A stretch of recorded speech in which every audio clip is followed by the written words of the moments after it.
हे viewers, आज के drama की स्टार्टिंग में हमें दिखाया जाता है जेनी नाम की एक बहुत ही प्यारी लड़की जो यहाँ पे एक फैक्ट्री में वर्क करती है। और आज उनकी फैक्ट्री में उनका इंस्पेक्शन था और इस इंस्पेक्शन में जेनी के साथ बाकी सारे वर्कर का भी हेल्थ चेकअप हो रहा था। पर इस चेकअप के दौरान भी जेनी को बहुत ज़्यादा स्टमक पेन हो रही थी। तो चेकअप ख़त्म होने के बाद डॉक्टर उसे कंफर्म करती है कि तुम प्रेग्नेंट हो। और इस बात को सुनकर जेनी के आसपास वाले वर्कर बहुत ज़्यादा हैरान हो जाते हैं और साथ ही साथ उसे सारे लोग घूरे जा रहे थे और बहुत ज़्यादा उल्टी सीधे बातों के साथ क्रिटिसाइज़ कर रहे थे।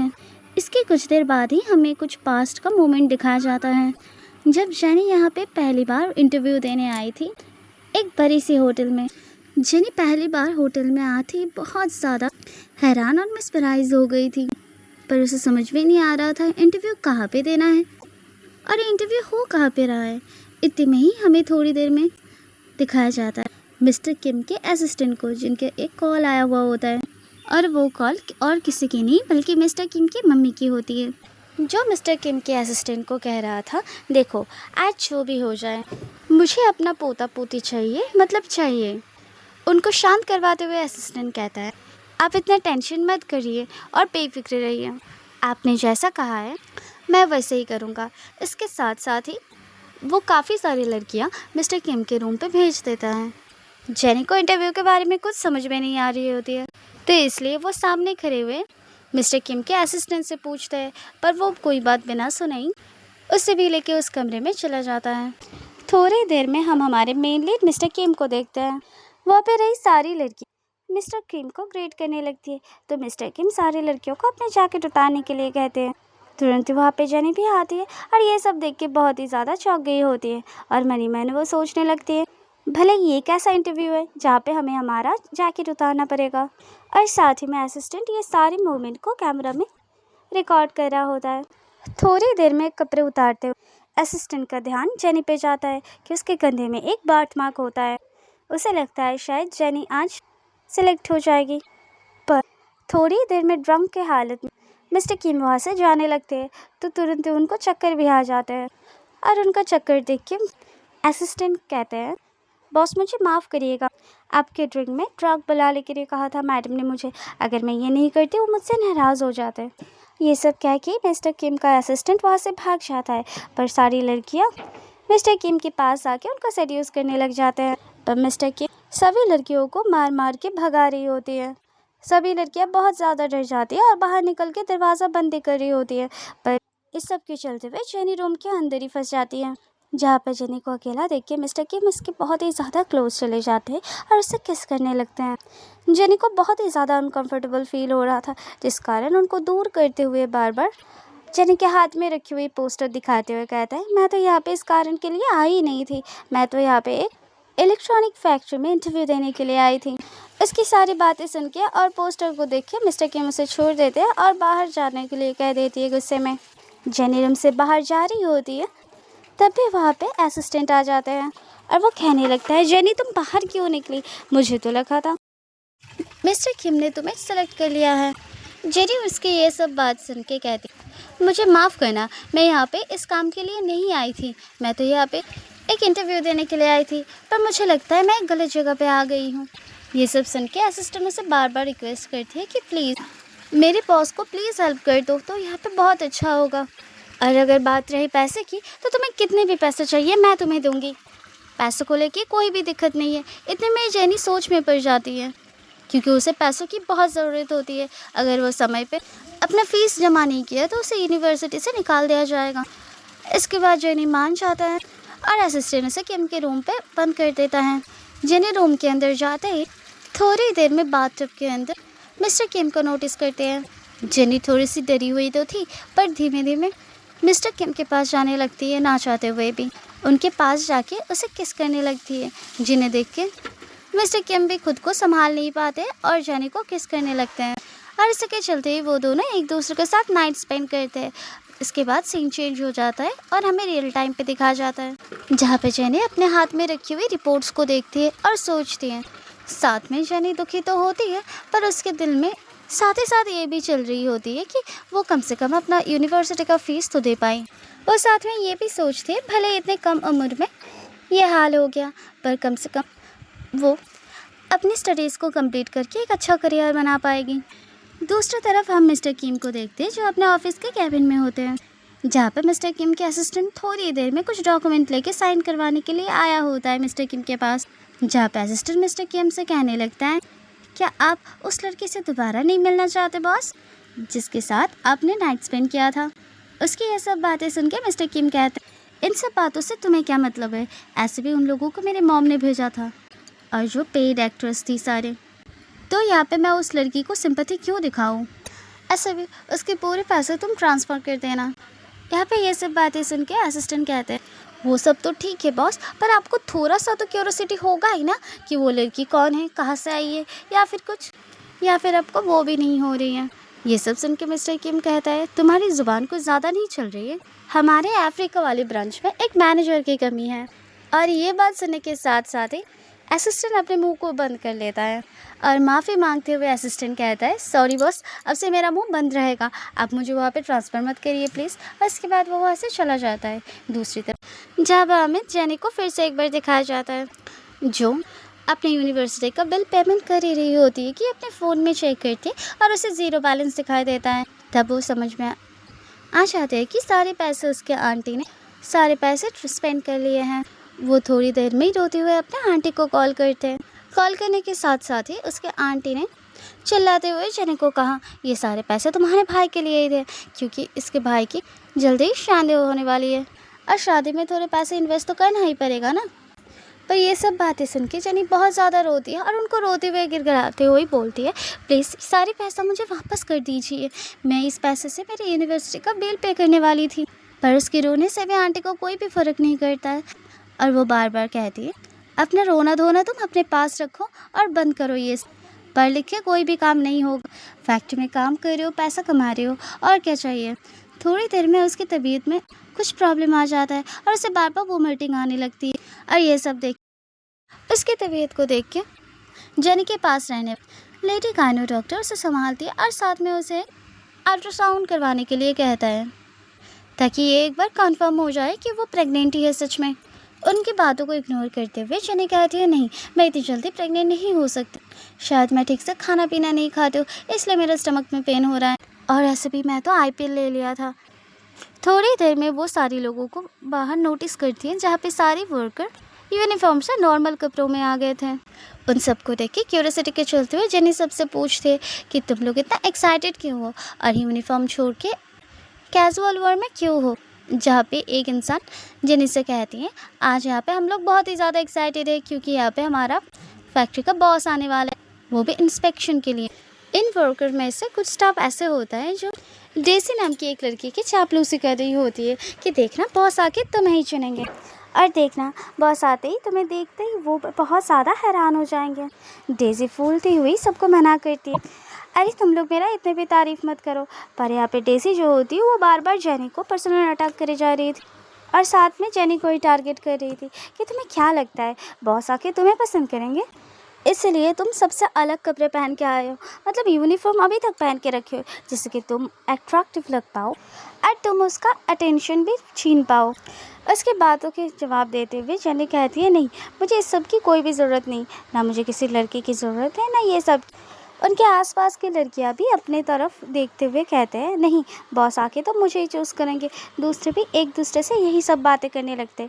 तुरंत ही वहाँ पे कुछ देर के अंदर बहुत सारी लग्जरी गाड़ियाँ आके खड़ी होती है। उस गाड़ियों से स्टाफ के साथ मिस्टर किम भी बाहर आते हैं, जिन्हें देख के फैक्ट्री के सारे वर्कर उनको चीयर अप और ग्रीट करने लग जाते हैं। उनका ये क्राउड को देख के फैक्ट्री का मैनेजर आता है और सबको चिल्ला के अंदर जाने के लिए कहता है, और वो लोग जाते जाते जेनी को भी लेके जाते हैं। जेनी जा ही रही होती है कि किम दूर से ही जेनी का एक झलक देख लेता है। अब मिस्टर किम को ऐसा फील होता है, पता नहीं कहाँ पे मैंने इस लड़की को देखी है। सीन तुरंत ही चेंज होती है और हमें दिखाया जाता है फिर से वो लोग अपने यूनिफॉर्म पे आ चुके होते हैं और वो लोग कुछ रिलेटेड लिख रहे होते हैं। फैक्ट्री के अंदर बैठ के वो लोग अपना कुछ एग्रीमेंट लिख रहे होते हैं, पर फिर से चापलूसी करते हुए लोग डेजी को कह रहे थे कि बॉस तुम्हें कैसे घूरे जा रहे थे। बाकी वर्कर चापलूसी करते हुए फिर भी डेजी की तारीफ करे जा रहे थे। डेजी फिर से एक बार जेनी को इस सब की बात भी टारगेट करे जा रहा था। पर ये सब सुन के भी जेनी का दोस्त उसे ये सब से बारे में कान हटाने के लिए कहती। वो बार बार कहती है उनकी बातों पे ध्यान मत दिया करो। उसके बाद थोड़ी देर में वहाँ पे इंस्पेक्शन के लिए मिस्टर किम भी आया होता है। उनको आते हुए देख के सारे वर्कर अपना फ़ोन निकाल के उनका फ़ोटो और वीडियो बनाने लग जाते हैं। जहाँ पे सारे वर्कर का नज़र मिस्टर किम पे थे, तभी मिस्टर किम बस जेनी को ही घूरे जा रहे थे। जेनी भी इस बात को नोटिस करती है और अपने अंदर सोचने लगती, मैं एक साधारण से रैंडम लड़की हूँ, क्या उस दिन की बात किम को याद होगा? वो जिस तरीके से मेरे तरफ घूर रही है, ऐसा लगता है उसने मुझे पहचान लिया है। तुरंत ही उनको घूरते हुए देखकर फैक्ट्री का मैनेजर किम से पूछने लगता है, बस क्या आप यहाँ पे किसी को भी जानते हैं? जहाँ पे मिस्टर किम तुरंत ही मना कर देते। ये सारी चीज़ों को देखते हुए असिस्टेंट मैनेजर से कहते हैं, यहाँ पे ये लोग सारे ऐसे क्राउड और ऐसे बिहेवियर कर रहे हैं जैसे कि हमारा बॉस कोई नॉर्मल पब्लिक नहीं बल्कि के-पॉप आइडल हो। इसके बाद वो लोग वहाँ से चले जाते हैं और असिस्टेंट भी सबकी एप्लीकेशन लेके वहाँ से आ जाते हैं और असिस्टेंट सारे फॉर्म को चेक भी कर रही होती। उसे किसी से भी उम्मीद नहीं थी कि कोई ठीक से इस फॉर्म को फिल किया होगा, पर उनमें से ही एक फॉर्म बहुत ही ज़्यादा पसंद आता, जो कि और कोई नहीं केवल जेनी का ही होती है। और मिस्टर किम भी उस फॉर्म में जेनी का नाम पढ़ रही होती और साथ में असिस्टेंट को ये ऑर्डर देता है कि मैनेजर से कहो उस स्टाफ को इधर लाने के लिए। तुरंत ही बाद मिस्टर किम को कुछ शक होता है कि वो कह देता है असिस्टेंट से छोड़ दो, मैं ही खुद चला जाऊँगा वहाँ पर। उनको छेड़ते हुए मिस्टर किम के असिस्टेंट कहता है, अरे वाह, अब यहाँ से वहाँ पे उसे देखने जाने वाले हैं, और वो भी चल के। और इसके बाद कड़े नज़र से जब असिस्टेंट को मिस्टर किम घूरती है तब वो चुप हो जाता है। थोड़ी देर मिस्टर किम को उस नाइट के बारे में याद आ रहा होता है और उसे ख्याल आता है कि ये वही लड़की है। और यहाँ पे मिस्टर किम जेनी को रिकॉग्नाइज़ कर लेती है, जहाँ पे हमें फिर से पुरानी सीन दिखाया जाता है, और वो भी उस नाइट की मेकआउट वाला। उनको इतने गहरी चिंता में देख के असिस्टेंट मिस्टर किम के एकदम फेस के पास आ जाते हैं और कहता है, बॉस क्या आप जागते जागते ही सो गए हैं? असिस्टेंट की ये हरकतें देख के मिस्टर किम बहुत ही ज़्यादा गुस्सा हो जाता है और उसे चुप रहने के लिए कह देता है। जहाँ पे असिस्टेंट मिस्टर किम से कहता है, अभी लंच टाइम है, सारे वर्कर कैफेटेरिया में ही होंगे। तुरंत ही वो लोग वहाँ से निकल जाते हैं और दूसरे टाइम हमें यहाँ पे कैफेटेरिया का सीन दिखाया जाता है, जहाँ पे जेनी और जेनी का दोस्त बहुत ही ज़्यादा खुश हो रहे होते हैं और खाना खा रहे होते हैं। और जेनी का दोस्त खुश होते हुए ये भी कहती है कि ये बहुत ही अच्छी बात है कि मिस्टर किम ने यहाँ पे इन्वेस्ट किया है, जिस कारण हमें लंच में कैफेटेरिया में खाने के साथ साथ बहुत सारी मीट भी मिलेगी। जैसे वो अपना मीट जेनी को ऑफ़र करती है, तुरंत जेनी को उस मीट की स्मेल से बहुत ज़्यादा वोमिटिंग फील आती है और वो टेबल से उठ जाती हैं। ये हालत देखे जेनी का दोस्त जेनी को कहता है, अब मुझे सच में लग रहा है कि तुम प्रेग्नेंट हो और इसी वजह से तुम्हें बार बार वोमिटिंग फील हो रहा है। जेनी कहती है, नहीं ऐसे कोई बात नहीं है। और इसके साथ साथ वहाँ पे डेज़ी आ जाती है और साथ में उसमें उसके पीछे पीछे उसके दोस्त भी आए हुए वो थे, जो लोग आके सीधे जेनी की गाल पकड़ के उसे बुल्ली करने लग जाते हैं। और इसी वक्त किम कैफेटेरिया के बाहर खड़े हुए ये सारे सीन देख रहा होता है, जहाँ पर फैक्ट्री मैनेजर तुरंत आ जाता है और उनसे पूछता है कि आप यहाँ पे क्या कर रहे हैं। तो अंदर चलने वाली सारी बात असिस्टेंट मैनेजर से कहता है। उनकी ये सारी बात सुन के मैनेजर कहते हैं, आप लोग रुकिए, मैं तुरंत उस लड़की को लेके आती हूँ। उसके बाद मैनेजर अंदर जाता है, जिसके पीछे पीछे किम और असिस्टेंट भी जाता है। दूसरी तरफ अंदर वो लोग जेनी का हाथ पैर और मुंह तक बांध के रखा होता है और साथ ही में उसे टेबल के नीचे छुपाया होता है, और जेनी के फ्रेंड उसे भी वो लोग मुंह दबा के रखते हैं जिससे कि वो उनको कुछ बोल ना पाए। अंदर मैनेजर मिस्टर किम और उनका असिस्टेंट आता है, पर कुछ भी नहीं देखते। मिस्टर किम जेनी के बारे में पूछता है, पर वो लोग मना कर देते हैं। जेनी ये सब देखती है और टेबल के नीचे होते हुए भी उस टेबल को शेक करने की कोशिश करती है, जिससे कि मिस्टर किम जाते वक्त पीछे मुड़ के देखने लग जाते हैं। यहाँ पे मिस्टर किम फिर से एक बार जेनी के बारे में पूछती है, तो डेज़ी सामने आके जवाब देती है, मैं ही जेनी हूँ। तो मिस्टर किम को लग रहा होता है क्या यही जेनी है, क्योंकि मिस्टर किम को लग रहा था असली जेनी ही जेनी है, क्योंकि अभी तक जेनी के नाम मिस्टर किम को पता नहीं होता है। यहाँ पे डेज़ी का इंटेंशन बहुत ज़्यादा ख़राब होता है, क्योंकि वो मिस्टर किम के बहुत ज़्यादा पास आने की कोशिश करते हैं। मिस्टर किम उसे देख के बस अप्रिशिएट करके वहाँ पे जा रहे होते हैं। तो डेज़ी कहता है कि आपको बस अप्रिशिएट करने से और अप्रिशिएट करने के लिए आप इस इंसान को ढूंढ रहे थे। इसके बाद इसकी बातों को इग्नोर करते हुए मिस्टर किम वहाँ से चले जाते हैं। उनको जाने के बाद उनका हाथ पैर मुंह सब खोल देते हैं ये लोग, और इतने सब के बाद भी जेनी डेज़ी से कुछ भी नहीं कह रहा होता है। और डेज़ी तो यहाँ पे जेनी को वार्निंग भी दिया होता है, कि देखो, अगर तुमने मिस्टर किम के सामने बकबक करने की या मुंह खोलने की कोशिश की तो याद रखना मैं तुम्हें ज़िंदा नहीं छोड़ने वाली हूँ। और फिर डेज़ी और उसके दोस्त चली जाती है तो पीछे जेनी का दोस्त जेनी को मेडिसिन लाने के लिए कहती है, क्योंकि जेनी का तबीयत बहुत ही ज़्यादा ख़राब हो रही होती है। पर जेनी को अपने मेडिसिन के ऊपर पैसे वेस्ट नहीं करने थे। पर उसका दोस्त कहता है, अगर तुम खुद ही ठीक नहीं रहोगे तो पैसे कैसे कमाओगे, नहीं तो ऐसे कैसे चलेगा। उसके बाद ये लोग मेडिकल स्टोर चले जाते हैं मेडिसिन खरीदने के लिए। मेडिकल आने के बाद जेनी मेडिसिन के साथ साथ प्रेगनेंसी किट भी ले लेती है और वहाँ पे फिर भी उसकी तबीयत बहुत ज़्यादा ख़राब हो जाती है। उसे बार बार वोमिटिंग आने लगती है। थोड़ी देर में वो टेस्ट करवा लेती है जिससे उसे कंफर्म हो जाता है कि जेनी प्रेग्नेंट है। और इसे देख कर जेनी बहुत ज़्यादा डरी हुई होती है क्योंकि उसे अभी भी अपना कॉलेज कंप्लीट करना है। इस डर के मारे वो रोने लगती है और सोचती है मुझे कल ही हॉस्पिटल जाना होगा। अगले दिन का सीन आता है और वो हॉस्पिटल में होती है जहाँ पे वो हॉस्पिटल गई होती है एबॉर्शन के लिए और साथ में एबॉर्शन का फॉर्म भी फिल कर देती है। इसके बाद वहाँ पे रही गायनेक लेडी डॉक्टर जेनी से पूछते क्या तुम पक्का श्योर हो और इस बेबी को फादर को क्या पता है कि तुम इसे एबॉर्शन करना चाहते हो। जेनी कहती है हाँ उन्हें सब कुछ पता है। फिर भी वो डॉक्टर उसे वार्निंग करता है कि देखो तुम्हारी बॉडी बहुत ही ज़्यादा सेंसिटिव है, अगर एबॉर्शन प्रोसीजर होगा वो तुम्हारे लिए बहुत ज़्यादा हार्मफुल हो सकती है। इसके दौरान तुम्हें बहुत ही ज़्यादा ध्यान रखना होगा खुद का।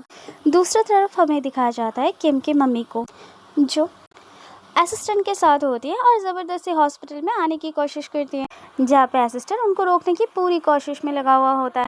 असिस्टेंट उनको अंदर आने से पूरा रोकने की कोशिश में लगा हुआ था कि आंटी कहते हैं असिस्टेंट तुम तो मेरे बात समझो, तुम तो मेरे बेटे से भी ज़्यादा हैंडसम हो। तुम एक बार खुद सोच के देखो, मेरे बाल यहाँ पे सफ़ेद हो जाएंगे, मेरे फेस पे रिंकल आ जाएंगे, उसके बाद क्या मैं अपने पोता पोती के साथ खेलूँगी? क्या तब मेरे ग्रैंड चाइल्ड मेरे साथ सेल्फी निकाल के ऑनलाइन पे पोस्ट करेंगे? ऐसा बिल्कुल नहीं हो सकता। मैं अभी बहुत ही जवान हूँ और इसलिए मैं चाहती हूँ मैं यहाँ पे अपना पोता पोती का सुख अभी से भोग करूँ। और इसी के साथ साथ असिस्टेंट को अपने बातों पे उलझा के बहला फुसला के वो अंदर चली जाती है। दूसरी तरफ जेनी अपना रिपोर्ट हाथ में लेते हुए बहुत ही ज़्यादा रो रही होती है क्योंकि वो बहुत ही ज़्यादा दुविधा में फंसी हुई थी। वो अपना एबॉर्शन नहीं करवाना चाहता है पर अगर उसे सही से शांति से यहाँ पे जीना है तो उसे करना ही होगा। इतने में ही उसे जाता हुआ असिस्टेंट देख लेता है। उसे गायना वार्ड से आते हुए देखकर असिस्टेंट दौड़ के आंटी के पास चली जाती है सारी बातें बताने के लिए। आंटी यहाँ पे सारी बातें सुनकर और फोटोज़ को देखकर कंफर्म करती है। आखिर में वो दोनों सोचने लगते हैं कि ये लड़की अभी गायने के पास क्यों आई होगी। तब जाके इन दोनों का दिमाग चलने लगता है। वो लोग इस सारी बातों से बहुत ही खुश हो जाते हैं और आंटी तुरंत ही अपने बेटे मिस्टर किम को कॉल करती है और साथ ही साथ असिस्टेंट और आंटी दोनों ही एकदम जोर से मिस्टर किम को कॉन्ग्रेचुलेट कर रहे होते हैं, वो भी अच्छे फादर बनने के लिए। दूसरे ही सीन में असिस्टेंट किम और आंटी घर में होते हैं जहाँ पर आंटी बहुत ही ज़्यादा खुश होती है बट किम नहीं।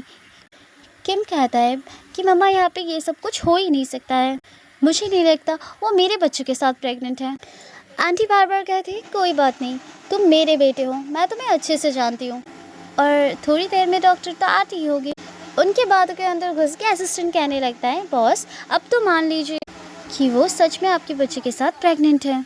असिस्टेंट की ये बात सुन के किम उसे फिर से घूरने लगता है तो असिस्टेंट अपना मुंह फिर से सील कर लेता है। थोड़ी देर में डॉक्टर वहाँ पे आती है और रिपोर्ट दिखाने लग जाती है और ये कंफर्म करती है कि उस लड़की के पेट में जो बच्चा है वो और कोई नहीं मिस्टर किम का ही होता है। ये हमें उनका ब्लड से मालूम पड़ा है। और ये सारी चीज़ों को देखकर आंटी यहाँ पे बहुत ही ज़्यादा खुश होती है और बार बार मिस्टर किम से कहने लगती हैं बस अब फाइनलाइज हो गया, अब मैं अपनी डॉटर इन लॉ मतलब मेरी बहू को ढूंढ के रहूँगी और यहाँ पे ला के मैं उसे बहुत अच्छा लाइफ दूँगी। अगर कोई भी उसे बुली करने की कोशिश की तो मैं उसे छोड़ूंगी नहीं। थोड़ी देर में वो रिपोर्ट मिस्टर किम देखने लगती हैं जहाँ पे वो जेनी का नाम देखता है तो उसे याद आता है कि फैक्ट्री में किसी और लड़की ने अपना नाम जेनी बताया था और उसे तो उसका हैंडराइटिंग भी सेम लगता है। यहाँ पे किम को बहुत ज़्यादा गुस्सा आ जाता है कि उस लड़की ने मुझसे झूठ कैसे बोला। इतने में ही डॉक्टर कहता है उस बच्ची ने तो अपने एबॉर्शन करवाने के लिए कल का डेट भी फिक्स करवा लिया है। आंटी कहती है मैं समझ सकती हूँ जिस तरीके से हॉस्पिटल से वो रो के निकल रही थी, मुझे तभी इस बात की एहसास हो गई थी, पर फिक्र मत करो मैं उसे सेव करके रहूँगी। इसके बाद यहाँ से ये लोग जाने लगते हैं। असिस्टेंट और मिस्टर किम गाड़ी में होता है जहाँ पे असिस्टेंट मिस्टर किम से कहता है हमने फैक्ट्री सीसीटीवी फुटेज चेक करवाया है जहाँ पे उस लड़की मतलब जिसने आपको उसका नाम जेनी बताया था, असल में वो डेज़ी है। और वो लोग जेनी को बहुत ज़्यादा बुली करते हैं। और सिर्फ यही नहीं, वो लोग जेनी को लेके एक कबाड़ खाने में चली गई है। तुरंत इस सीन को हम जहाँ पे जेनी और डेज़ी होती है, जहाँ पे जेनी एक कबाड़ खाने जैसी जगह में होता है और जहाँ पे डेज़ी कुछ मेल स्टाफ को भी लाया होता है ताकि ये मेल स्टाफ जेनी से बदतमीजी कर पाए। जेनी यहाँ पे बार बार उन लोगों को दूर हटने के लिए और दूर जाने के लिए कहते हैं, पर वो लोग बिल्कुल भी नहीं मानते। वो लोग सारी बातों को इग्नोर करके जेनी के करीब जाने की कोशिश करती है और तुरंत ही वहाँ पे मिस्टर किम पहुँच जाते हैं और उसको पंच मारने लग जाता है। मिस्टर किम को यहाँ पे देख के सब लोग बहुत ज़्यादा डर जाते हैं और डेज़ी तुरंत ही सारा इल्ज़ाम जेनी पे ही लगा देती है और साथ में ये भी कहती है, आपको पता नहीं है ये लड़की कितनी गंदी है और साथ में ये किसी के बच्चे के साथ प्रेग्नेंट भी है, ये बहुत ही बुरे इंसान है। जहाँ पे मिस्टर किम उन लोगों को जवाब देती हुए कहते हैं, ये और कोई नहीं मेरे बच्चे के साथ ही प्रेग्नेंट है। ये सब सुनते ही वो लोग तुरंत ही अपने घुटने के बल आके माफ़ी मांगने लग जाते हैं। मिस्टर किम गुस्से से कहता है, मुझसे क्या माफ़ी मांग रहे, तुम लोगों को तो जेनी से माफ़ी मांगना चाहिए और तुम लोगों को सज़ा जेनी रहेगी। जहाँ पे मिस्टर किम जेनी से पूछती है कि देखो तुम्हारी डिसीजन ही आखिरी डिसीजन होगी, क्या चाहते हो तुम। जहाँ पे जेनी उन लोगों को छोड़ देने के लिए कहते हैं और साथ में ये भी कहता है, जो कुछ भी हुआ हमें भूल जाना चाहिए। इसके थोड़ी देर बाद ही मिस्टर किम जेनी को अपनी गोद में उठाते हैं और वहाँ से लेके चले जाते हैं। उनके जाने के बाद असिस्टेंट उन दोनों को बहुत अच्छा मज़ा चखाता है। वो दोनों जाके अपने कार में बैठते हैं जहाँ पे जेनी की बहुत बुरी हालत देख के किम बहुत ज़्यादा गुस्सा और घबराया होता है। जहाँ पे जेनी उसे शांत करवाते हुए कहती है, कोई बात नहीं, छोटी मोटी चोट है, ठीक हो जाएगी। पर किम कहता है, नहीं, इसे इतनी आसानी से इग्नोर मत करो, इससे तुम्हें इन्फेक्शन हो सकता है। इसके बाद जेनी के हाथ लेके किम खुद ही फर्स्ट एड करने लग जाते हैं और इसी दौरान जेनी मिस्टर किम की तरफ देख ही जा रही थी। इसी के चलते हुए वो दोनों की फेस एक दूसरे के काफ़ी करीब आ जाते हैं। सीन यहाँ पे चेंज होता है और हमें दिखाया जाता है वो दोनों मॉल पे आए होते हैं। यहाँ पे जेनी इतने चमक धमक और सारे लड़कों को देख के थोड़ा हेजिटेशन करती है। उसका हेजिटेशन देख के मिस्टर किम तुरंत ही अपने असिस्टेंट को कहता है ये मॉल खाली करवाने के लिए। पर जेनी मिस्टर किम को मना करते हुए कहती है, ऐसी ज़रूरत नहीं है, सबको डिस्टर्ब होगा। पर मिस्टर किम जेनी से कहता है, लोगों को क्या तकलीफ़ हो या नहीं, इससे मुझे क्या फ़र्क पड़ता है, मुझे बस मेरी कंफर्ट से मतलब है। पर जेनी उन्हें बार बार मना करते हैं और कहता है, यहाँ पे ये एक शॉपिंग मॉल है और यहाँ पे क्राउडेड ही ज़्यादा अच्छा लगता है। इसके बाद मिस्टर किम भी असिस्टेंट से मना कर देता है। थोड़ी देर में मिस्टर किम को कुछ इंपॉर्टेंट कॉल आया होता है, इसलिए वो थोड़ा साइड हट जाते हैं और जेनी को अकेला ही शॉपिंग करने के लिए कह देते हैं। जेनी इसके बाद जब भी शॉप के अंदर आती है तो बजट के बारे में सोचने लग जाती है, क्योंकि उसे पहले से ही पता होता है यहाँ की ड्रेसेस बहुत ही ज़्यादा महंगी होती है। और इसी दौरान वहाँ के स्टाफ जेनी को गंदे नज़र से घूर रही होती है। जेनी जैसे ही ड्रेस को टच करती है, उस ड्रेस को टच करता हुआ देख के वो स्टाफ आके जेनी के हाथ पे सीधा मार देती हैं, ये कहते हुए कि अपने गंदे हाथ इस अच्छी ड्रेस से दूर रखो, ये ड्रेस हद से ज़्यादा महंगी है। जेनी ये सब देखते हुए कहती है, मैं कोई क्लीनर नहीं हूँ, मैं यहाँ पे ड्रेस खरीदने आई हूँ, तो फिर क्या तुम्हें यहाँ पे ऐसा कोई ड्रेस बताएं जो थोड़ा सा बजट में कम हो। ये सब सुन के वहाँ पे आए हुए कुछ कस्टमर्स और वो स्टाफ सारे जेनी का मजाक उड़ा रहे होते हैं, ये कहते हुए कि कितना सस्ता चाहिए तुम्हें, 1 लाख रुपीज़, क्योंकि यहाँ पे सबसे सस्ता तो 1 लाख का ही है। उनके ऐसे बिहेवियर से जेनी को बहुत ही ज़्यादा दुख होता है, क्योंकि वो लोग बार बार जेनी को बुली और गरीब कह रहे थे। उतनी में ही वहाँ पे एक और स्टाफ आता है और जेनी के कमरे में लगी हुई बैच को देखते हुए कहती है, ये तो एक फैक्ट्री गर्ल है, एक काम करो, यहाँ से राइट लेकर लेफ्ट से सीधा अंडरग्राउंड चले जाना, जिसके बाद तुम्हें वहाँ पे बहुत सारे स्टॉल दिख जाएंगे और उसी स्टॉल के कपड़े तुम्हारी लायक हैं। वहाँ पे आए हुए कस्टमर उस स्टाफ से कहने लगती है, ये कैसा शोरूम है, यहाँ पे तो बस रिच लोग आना चाहिए, ऐसे गरीबों को तुम कैसे अंदर आने दे सकते हो।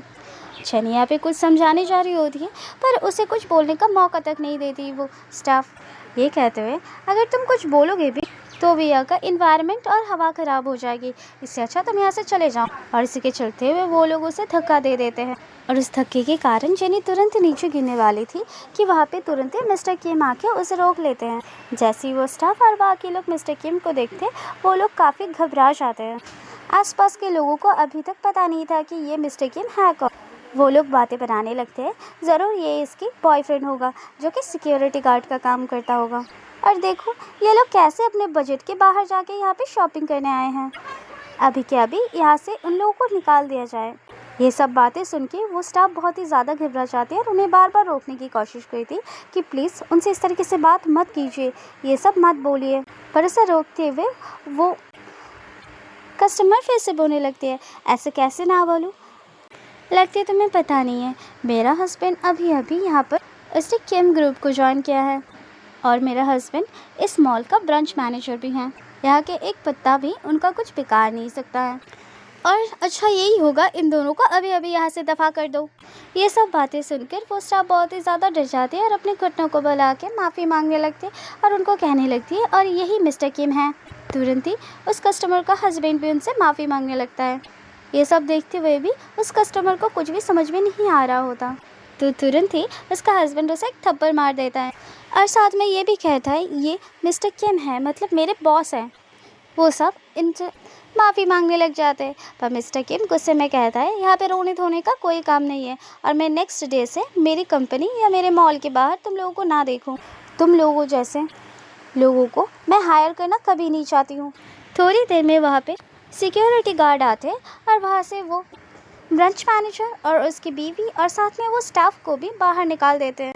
इसके बाद असिस्टेंट का लाया हुआ एक फ्लावर बुके मिस्टर किम जेनी की ओर देते हैं और कहते हैं, अब तुम जाके शॉपिंग कर सकते हो। आप थोड़ी देर में इस स्टोर की मैनेजर आती है जो जेनी को देखती है और मनी मन सोचती है, शायद ये किम फैमिली की होने वाली डॉटर इन लॉ बनने वाली है, तो मुझे इनको अच्छे से सर्व करना ही होगा। जेनी को जो ड्रेस पसंद आई होती है, जेनी उसका प्राइस टैग देखता है और बहुत ही ज़्यादा हैरान हो जाता है और साथ ही साथ किम को मना भी कर देता है, ये कहते हुए कि ये बहुत ही ज़्यादा महंगा ड्रेस है। किम जवाब में हाँ कहते हैं और ये भी कहता है कि अब तुम इस सब का आदत टाल ही लो। इसके बाद जेनी वो ड्रेस ट्राई करने के लिए ऐसे चली जाती है। ड्रेसिंग रूम से बाहर आने के बाद वो किम को दिखाते हुए कहता है और साथ में सजेशन भी मांगता है कि वह कैसी लग रही है, पर कुछ बोलने की वजह जेनी को वो घूरते रहती है और उसका मुंह भी बंद हो चुका होता है। उसकी ये हाल देखिए जेनी समझती है कि शायद वो अच्छा नहीं लग रही है और कहती है, ठीक है मैं चेंज करके आती हूँ। तो तुरंत ही किम उसे रोकने लग जाता है, साथ में उसे बहुत ज़्यादा कॉम्प्लीमेंट भी देते हैं और इसके बाद जेनी की साइज़ के सारे कपड़े पैक करवाने के लिए बोल देते हैं स्टोर के ब्रांच मैनेजर को। जेनी बदले में कहती है, ये कुछ ज़्यादा नहीं हो रहा है, पर उसको बोलने का कोई मौका ही नहीं देता है मिस्टर किम और फिर उसे लेके कार में बैठ जाता है। कार में बैठी हुई जेनी मिस्टर किम से पूछती है कि तुम आखिर मेरे साथ इतना अच्छे बिहेवियर क्यों कर रहे हो और साथ में मेरी इतनी केयर क्यों कर रहे हो तुम। यहाँ पे मिस्टर किम उसका जवाब देते हुए कहता है, इस बच्चे का अबॉर्शन मत करो, पर जेनी उसे मना कर देता है। वो कहता है, मुझे अबॉर्शन करवाना ही पड़ेगा। किम मन में सोचते हैं अब वो कौन सा बहाना देगी, पर जेनी उसे जेन्युइनली कहता है, मुझे फ़िलहाल मेरी पढ़ाई कंप्लीट करना है। तो किम तुरंत ही कहता है, अब पढ़ाई का बहाना तो मत दो, प्रेगनेंसी के दौरान भी तुम बहुत कुछ सीख सकते हो, पढ़ाई भी कर सकते हो। साथ में जेनी ये भी कहती है, बस यही एक ही रीज़न नहीं है, मैं यहाँ पे मंथली इतना पैसा नहीं कमा पाती हूँ जिससे मैं खुद सरवाइव कर पाऊँ, तो फिर मैं आखिर एक बच्चे को कैसे संभालूँ। मैं नहीं चाहती उसके पैदा होने के बाद जो मैंने फेस किया है वो भी वो फेस करे, वो यहाँ पे सफ़र करे। मैं अपने बच्चे को एक अच्छा सा जीवन देना चाहती हूँ।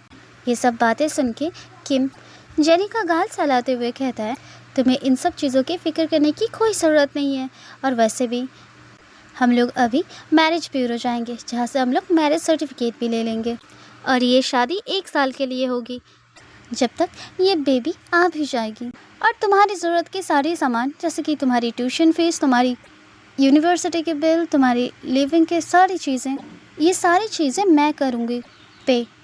तुम्हारी सारी जिम्मेदारी मेरी है।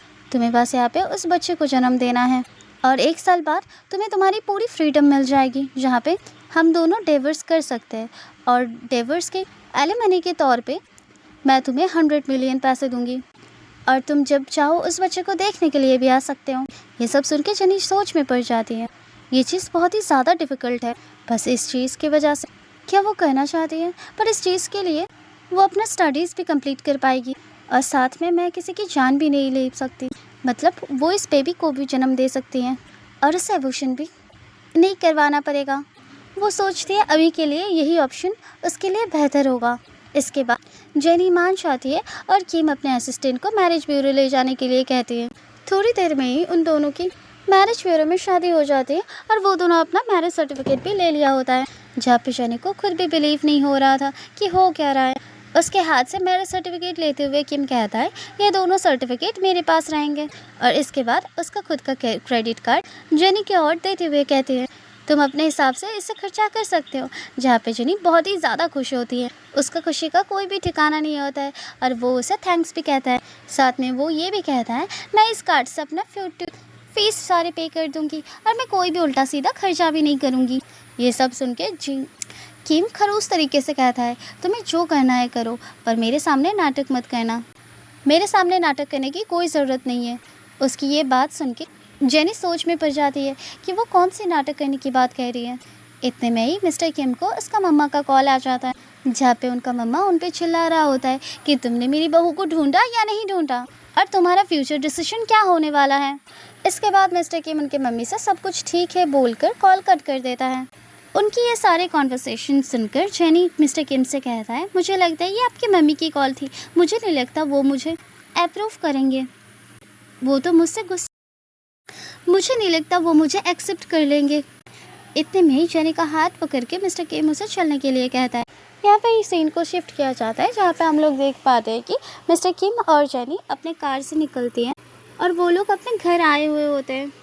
जैसे ही जेनी कार से निकलती है, उस घर को देखती है, वो मन ही मन सोच रही होती है कि यहाँ पे एक दो इंसान रहता है या फिर पूरा का पूरा मोहल्ला और गांव यहाँ पे रहता है, क्योंकि ये सिर्फ एक घर नहीं लग रहा था, ये पूरा कैसल लग रहा था। और बाद में उनके वेलकम करने के लिए घर के वर्किंग वाले स्टाफ उनको ग्रीट करने लग जाते हैं, जहाँ पे जेनी भी उनको हाय कहती है। इसके बाद किम घर के अंदर चली जाती है और जेनी भी उसके पीछे पीछे जाता है और वो बहुत ज़्यादा शॉक भी होती है, क्योंकि ये घर बहुत ज़्यादा सुंदर होती है और वो मनी मन घर को लग्जूरियस भी कह रही होती है।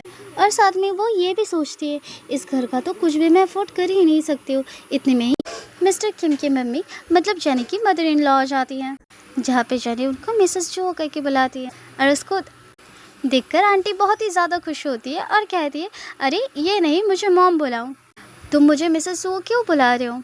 जिसके बाद वो जेनी को अपने लेगेसी का स्टैम्प देने लग जाते हैं। जेनी उस स्टैम्प को लेने से मना करती है, पर बाद में उस स्टैम्प के कॉर्नर से जेनी के हाथ में चोट लग जाती है, जहाँ पे उसे थोड़ा सा खून भी आ रहा होता है, जो देख के कि उसका बहुत ही ज़्यादा फिक्र करता है। ये सब देख के जेनी की मदर इन लॉ मतलब किम की मम्मी बहुत ही ज़्यादा खुश हो रही होती है, जहाँ पे आंटी उनका ब्रेसलेट और पेंडेंट भी देने वाली थी, पर यहाँ पे जेनी उनको मना कर देती है, ये कहते हुए कि मैं ज़्यादा टाइम तक यहाँ पे नहीं रहने वाली हूँ। आंटी कहती है, तुम्हारी कहने का मतलब क्या है, तुम इस घर की बहू हो और ये घर तुम्हारा ही है, तुम्हें तो यहाँ पे ही रहना होगा और अब से ये घर तुम्हारा ही है। अगर तुम कहो तो मैं इसे बाहर निकाल दूंगी, मिस्टर किम को दिखाते हुए कहते हैं, पर तुम यहाँ से कहीं नहीं जा सकती। इसके बाद आंटी आगे कुछ स्टाफ को कहती है जैसे कि वो लोग जेनी का ध्यान रखें, और जेनी ये सब सुनती है, उनको कहती है, सॉरी मॉम, पर मैं खुद की ध्यान खुद रख सकती हूँ। जहाँ पे आंटी कहती है, नहीं, यहाँ पे तुम्हें तो स्पेशल ट्रीटमेंट मिलना ही चाहिए, तुम्हारे आसपास बहुत सारे वर्कर स्टाफ होंगे, तुम्हें जब जो चाहिए बस ऑर्डर कर देना।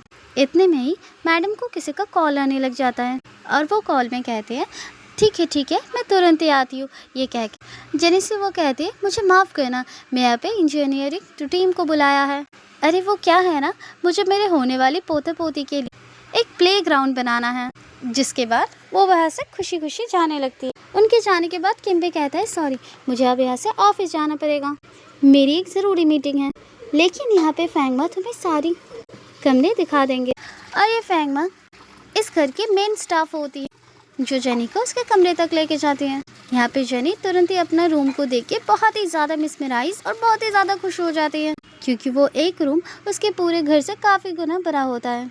इतने में ही वो अपने क्लोजेट को भी देखने लग जाती है और तुरंत ही साथ वो फैंगमा से कहने लग जाती है, आपको नहीं लगता ये सारे कपड़े मेरे साइज़ के अकॉर्डिंग बहुत ही ज़्यादा बड़ा है। पर फैंगमा कहती है, कोई बात नहीं, आपके कपड़े ऑन दी वे है, वो कभी भी आ जाएगा, और ये सर के कपड़े हैं।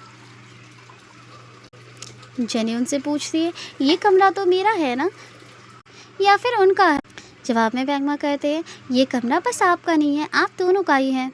जो सुन के जेनी बहुत ही ज़्यादा शर्मा जाती है क्योंकि आप यहाँ पे जेनी बस अकेला नहीं, किम के साथ उसे रहना पड़ेगा। थोड़ी देर बाद ही यहाँ से वैंगमा चली जाती है और जेनी खुद को देखते ही बहुत ही कंफर्टेबल फील करती है इस घर में। उसे इस बात की अच्छी लग रही थी कि उसकी यहाँ पे बहुत ज़्यादा कदर कर रहे हैं लोग और उसका बहुत ज़्यादा केयर भी। इतनी में ही उसकी फ़ोन में वो देखती है उसकी आंटी की कॉल आ रही होती है, जो जेनी को चिल्लाकर घर में आने के लिए कहती है।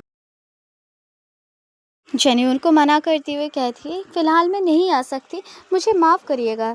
बदले में आंटी कहती है, ठीक है तुम मत आना, तुम्हारी मॉम की जितनी भी आखिरी निशानी है मैं उन सबको तालाब में फेंक दूंगी। ये सुनकर जेनी बहुत ज़्यादा घबरा जाती है और उनसे वीकेंड में आने के लिए कहती है, जो सुनकर आंटी बहुत ही ज़्यादा खुश हो रही होती है और इसके बाद वो कॉल रख देती है। और यहाँ पे हमें दिखाया जाता है कि आंटी के साथ एक और ओल्ड मैन होती है, जो उनसे भी ज़्यादा बूढ़ा था और उनकी बात सुन के बहुत ज़्यादा खुश हो रहा होता है वो। और उस बूढ़े इंसान उसके आंटी कॉन्ग्रेचुलेट कर रही होती है कि मेरी बेटी इस वीकेंड यहाँ पे आने वाली है, उसके बाद तुम उससे शादी कर सकते हो, पर तुम उस 1 लाख रुपए के भूलने मत, जो 1 लाख रुपीज़ उसकी शादी के लिए तुम मुझे देने वाले हो। इतने में ही यहाँ पे रात हो जाती है, जहाँ पे रात को शावर लेके जेनी आई होती है रूम पे। और यहाँ पे उसका नाइट सूट बहुत ही ज़्यादा छोटा लग रहा था जेनी को, पर जेनी मनी मन सोचती इससे क्या ही फ़र्क पड़ता है, और ऐसे भी किम तो आज वापस आने ही नहीं वाला है। वैंगमा बता रही थी कि वो हफ्ते में बस 1 से 2 बार ही घर आता है।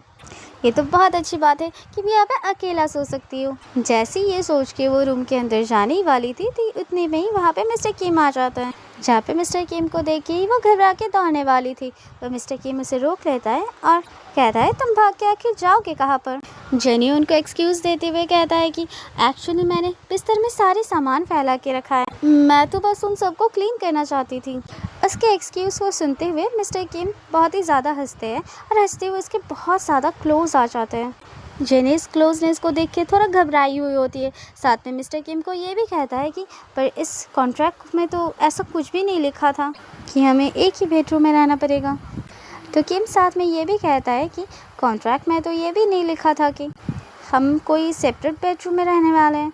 जहाँ पे किम तुरंत ही इस सब बातों के बाद जेनी को अपनी गोद में उठाती है और बेड में लेके चली जाती है और साथ में उसके बहुत ही ज़्यादा क्लोज हो जाता है। जेनी उनको मना करते हुए कहते हैं, फ़िलहाल ये सब नहीं करते हैं। उसको छेड़ते हुए किम कहता है, तुम भी ना कितनी वियर्ड चीज़ें सोचने लगते हो, मैं तो बस यहाँ पे एसेंशियल ऑयल को लेके इतने पास आ गई थी और वो लेने आई थी। जहाँ पे वो ऑयल लेके वो जेनी के पेट में मसाज कर रहा होता है और साथ में जेनी को ये भी कहते हैं, ये सारे प्रिकॉशंस हैं, प्रेगनेंसी के दौरान तुम्हें डेली लेना पड़ेगा। अगर तुम इससे रोज़ अपने स्टमक को मसाज करोगे तो तुम्हें कोई भी स्ट्रेच मार्क नहीं आएगा। इसके बाद यहाँ पे सीन कट हो जाता है और नेक्स्ट मॉर्निंग को दिखाया जाता है, जहाँ पे मिस्टर किम पहले से ही ब्रेकफास्ट कर रहा होता है।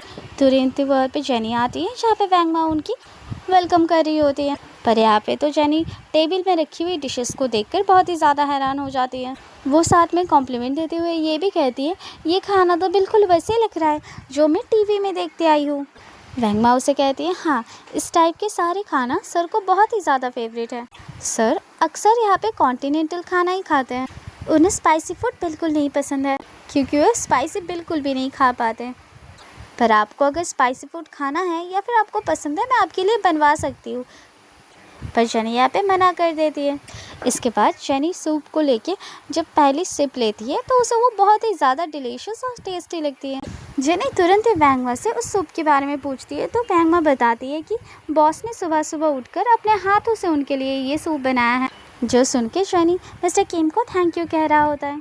मिस्टर किम कहता है, यहाँ पे थैंक यू वाली कोई भी बात नहीं है, मुझे बस थोड़ा बहुत कुकिंग का शौक़ है तो मैं यहाँ पे बनाता रहता हूँ। ये सब सुनकर मुस्कुराते हुए वैंगमा मनी मन सोचते हैं, ज़िंदगी में तो कभी ये इंसान किचन में नहीं गया, लेकिन आज पहली बार स्पेशली अपनी वाइफ के लिए अपने हाथों से सूप बनाई है। इतने में ही जेनी जब ये सब कुछ खा रही होती है तब उसे फिर से वो बटिंग वाली फील आती है। इतने में ही ये सब देखकर वैंगमा और मिस्टर किम बहुत ही ज़्यादा घबराई हुई होती है और कहता है, कोई बात नहीं, ये बस मॉर्निंग सिकनेस है। इसके बाद मिस्टर किम उसके लिए एंटीडोट लेके आ जाता है। वैंगमा इस चीज़ की भी काफ़ी ज़्यादा तारीफ़ करती है, ये कहते हुए कि सच में आप बहुत ही ज़्यादा लकी, ये कोई नॉर्मल मेडिसिन नहीं है जो हर जगह मिल जाती है। ये मेडिसिन बस रातों रात ही मंगवाया गया है, वो भी यूएस से, जो बॉस ने मंगवाई है स्पेशली आपके लिए। इस बात को सुनकर मनी मन जेनी बहुत ही ज़्यादा खुश होती है। इसके बाद मिस्टर किम ये सारे ब्रेकफास्ट जेनी को तुरंत ही कंप्लीट करने के लिए कहती है, जो देख के जेनी कहती है इतना सारा खाना मैं कैसे अकेला खा पाऊंगी, पर मैं आपसे प्रॉमिस करती हूँ मैं तब तक खाती रहूँगी जब तक मुझे भूख लगेगा। पर फिलहाल टाइम हो गया है जहाँ पे मुझे अपने फैक्ट्री में जाके काम करना पड़ेगा। ये सुन के किम तुरंत ही कहता है, क्या फैक्ट्री जाना है? क्या मैं इतना पैसा तुम्हें नहीं दे रही हूँ या फिर वो एनफ नहीं है जिससे तुम्हें फैक्ट्री जाने की ज़रूरत ना पड़े? जेनी तुरंत ही कहती है, नहीं ऐसी बात नहीं है, आपने जो भी दिया है वो बहुत ही ज़्यादा एनफ है, पर मैं यहाँ पे किसी पे भी डिपेंडेंट नहीं रहना चाहती। इसके बाद किम वहाँ से जाने लगता है। उसके जाने के बाद जेनी मनी मन आपस में कहती रहती है, 1 साल बाद तो ये कॉन्ट्रैक्ट ख़त्म हो जाएगा। भले ही मिस्टर किम मुझसे इतना ज़्यादा पैसा देने वाला है, पर मैं इतने सारे पैसा कैसे ले सकती हूँ, और ख़ुद के लिए मुझे कुछ काम तो करना ही पड़ेगा। जिसके बाद जेनी बाय बोल के अपने काम पे निकलने वाली होती है। जब भी वो बाय बोल के जाने ही वाली होती है कि मिस्टर किम से वो टकरा जाती है और गिरने वाली होती है। मिस्टर किम उसे संभालते हुए कहती है कि मैं ड्रॉप कर देती हूँ तुम्हें, और थोड़ी देर में वो फैक्ट्री में आ जाती है उसे ड्रॉप करने के लिए, जहाँ पे जेनी उसे थैंक यू कहती है और साथ में कहती है मुझे पिकअप करने की कोई भी ज़रूरत नहीं है, क्योंकि मैं ऐसे भी नाइट शिफ्ट करने वाली हूँ तो मुझे लेट हो जाएगी, मैं कैब बुक कर घर वापस आ जाऊँगी। और इसके बाद जेनी चली जाती है। जेनी के जाने के बाद ही मिस्टर किम अपने अंदर ही बकबक करने लगती है कि नाइट शिफ्ट करेगी तो करेगी, इससे मैं क्या करूँ। उसे लगता है मुझे उसके ऊपर तरस होगा और हम दोनों क्लोज आ जाएंगे। मुझे उसके ऊपर कोई दया वया नहीं आ रही है। उसे क्या लगता है इस सब से मुझे बुरा लगेगा?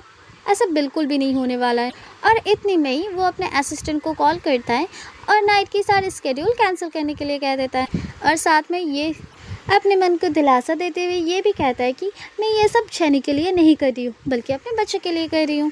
जिसके थोड़ी देर बाद हम लोग देख पाते जेनी अपनी फैक्ट्री में काम कर रही होती है, पर उसे बहुत ज़्यादा छींक आ रही होती है, जो देख के उसका फ्रेंड कहता है मुझे लगता है कि तुम सही नहीं हो, तुम्हारी तबीयत ख़राब है, अगर तुम चाहो तो हाफ डे लेके भी कम कर सकते हो। जेनी ये सुन के कहती है हाफ डे? नहीं, इससे अच्छा तो मैं आती ही नहीं, क्योंकि ये लोग हाफ डे का सैलरी पे नहीं करते हैं। और काम करने के साथ साथ उसका दोस्त किम के बारे में भी बात करने लगता है कि किम कितना ज़्यादा हैंडसम है और किम का वाइफ कितना ज़्यादा लकी होगा ना, जो किम की शादी उसके साथ होने वाली है। यहाँ के आसपास के सारे लोग तुरंत एक इवेंट के बारे में बात करने लग जाते हैं जहाँ पे उन सबको इनवाइट किया गया था। इतने में यहाँ पे फैक्ट्री मैनेजर आ जाता है, जो आके यहाँ पे अनाउंसमेंट करता है कि आज से हमारे कैफेटेरिया में 5 स्टार होटल से खाना आने वाला है, जो एकदम हाइजीनिक तरीके से बनाया जाएगा। सभी लोग इस बात को सुनकर बहुत ज़्यादा हैरान और साथ में बहुत खुश भी होते हैं, जिसके बाद वो लोग बहुत ज़्यादा एक्साइटेड होते हैं।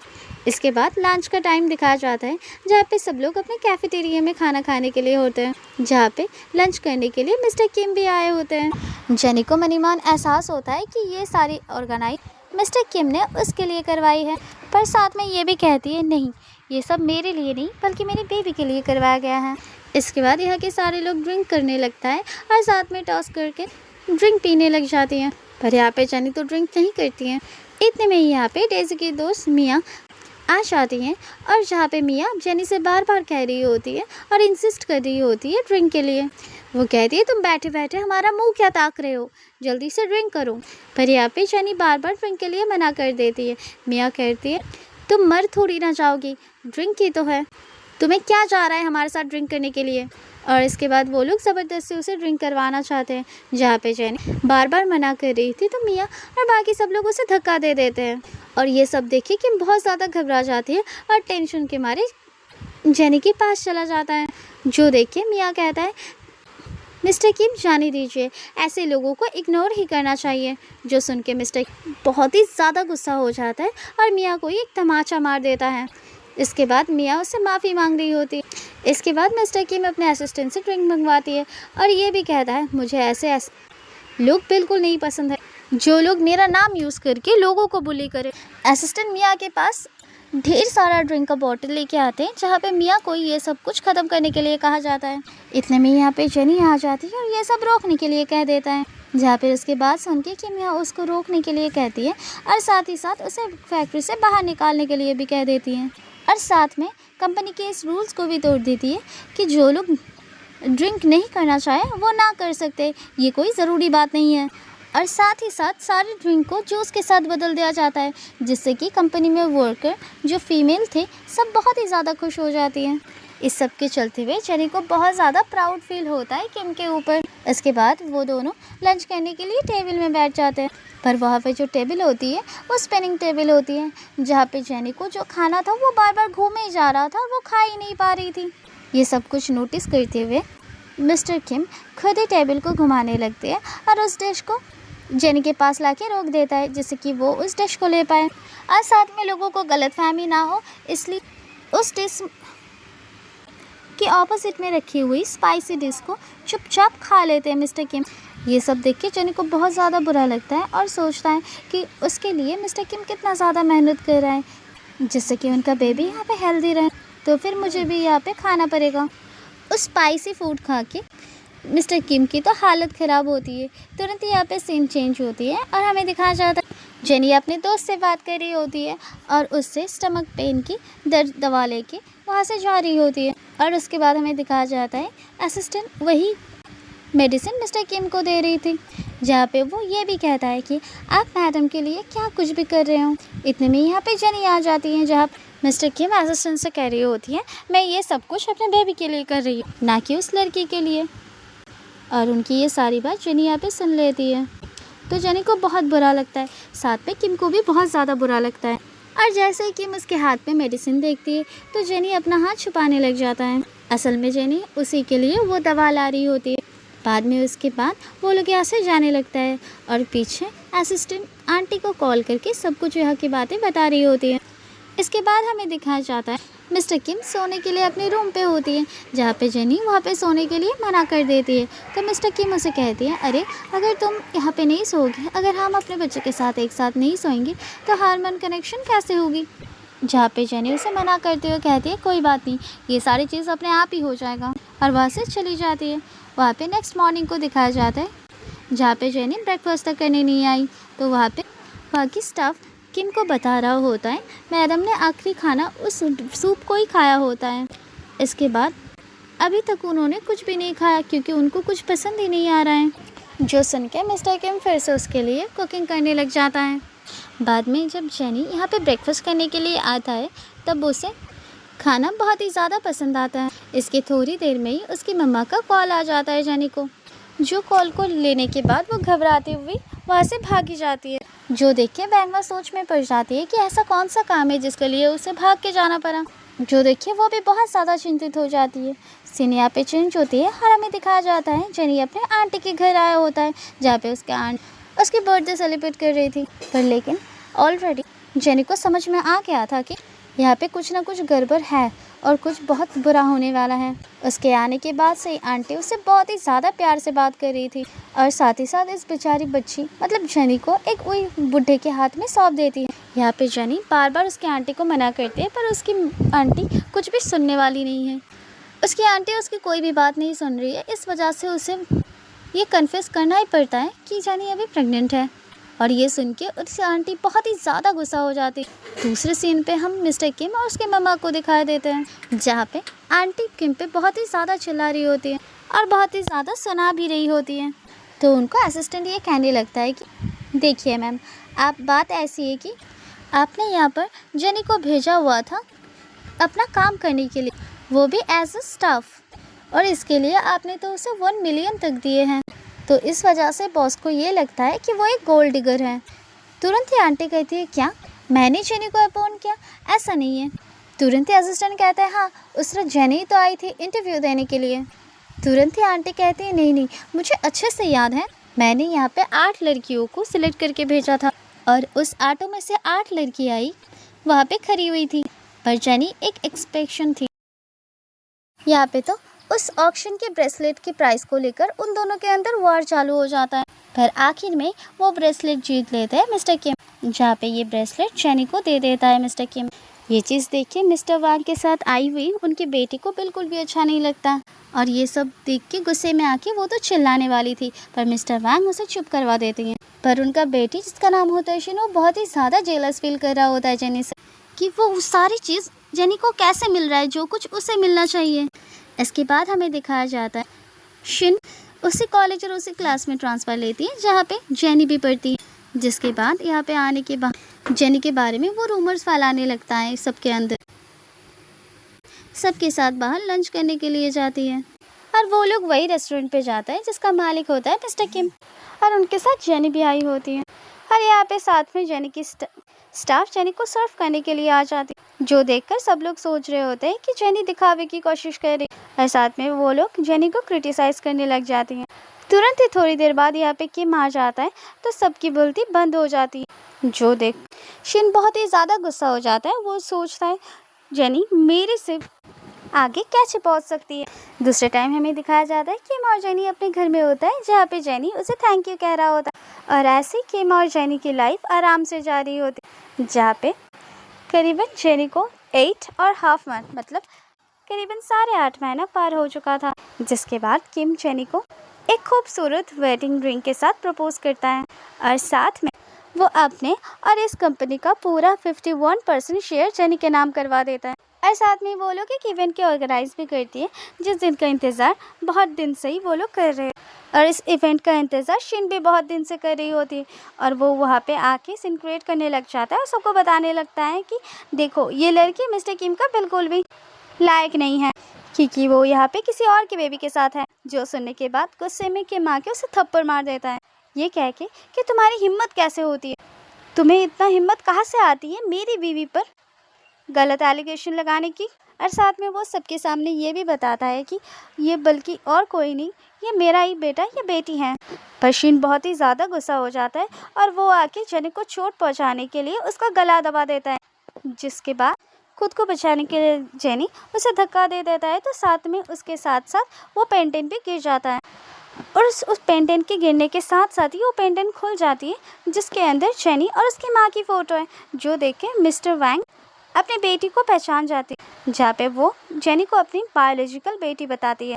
और तुरंत ही साथ उसे लेके वो लोग हॉस्पिटल चले आते हैं, जहाँ पे सब लोग इंतज़ार कर रहे थे, साथ में अंकल वैंग भी जेनी की होश में आने का, जहाँ पे किम को सारी स्टोरी मिस्टर वैंग बताने लग जाता है। इतने में ही हम देखते हैं शिन उसके पापा से मिलने आई थी, जहाँ पे उसका पापा उसे साफ मना करते हुए कहता है मैंने तुम्हें हद से ज़्यादा सर में चढ़ा के रखा है, अगर मैं तुम्हें पहले से ही अपना लिमिट दिखा देता तो तुम कभी भी इतने बदतमीज़ नहीं बनते और ऐसी हरकतें कभी नहीं करते। इसके बाद अंकल फिर से जब जेनी से मिलने आई होती है तो शिन भी आती है जेनी को जान से मारने के लिए। यहाँ पे जेनी को शिन चोट पहुँचाने वाला ही होता है कि बीच में उसका डैड बीच में आ जाता है और उन्हें चोट लग जाती है, जिस कारण जेनी को भी बहुत ज़्यादा पेन होती है और उसे तुरंत ही डिलीवरी करना होता है। यहाँ के सारे लोग जेनी को लेके बहुत ही ज़्यादा टेंशन में थे, खास करके मिस्टर की। इंतज़ार ख़त्म होता है और इतने में ही अंदर से एक बेबी गर्ल को लेके एक डॉक्टर बाहर आते हैं और यहाँ पे वो सब बहुत ही ज़्यादा खुश होते हैं, क्योंकि किम की मॉम एक पोते के साथ अब तो ग्रैंडमा बन चुकी थी। पर अपने बच्चों को देखने के पहले ही किम दौड़ने लगता है अपने वाइफ को देखने के लिए।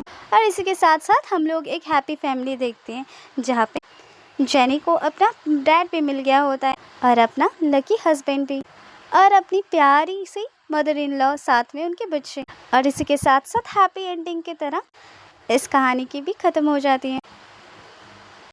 तो आज के लिए इतना ही। Bye bye viewers.